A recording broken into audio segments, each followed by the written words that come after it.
உப்புத்தூள் அதிலே போட்டுக்கிறோம். நம்ம லெமன் கூடயே தனியாக போட தேவையில்லை.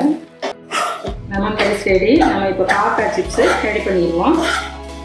கடைசியாக நம்ம கொத்தமல்லி தலையை ஊதி விட்டு இறக்கிடுவோம்.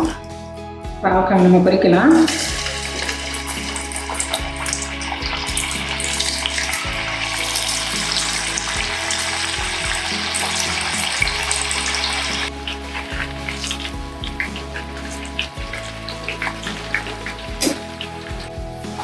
சிப்ஸ் ரெடி ஆயிடுச்சு.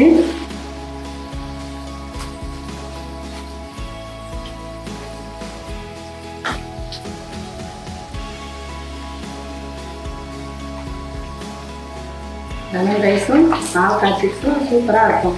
செஞ்சு சாப்பிட்டு பாருங்கள். வாங்க எல்லோரும் சாப்பிட்லாம்.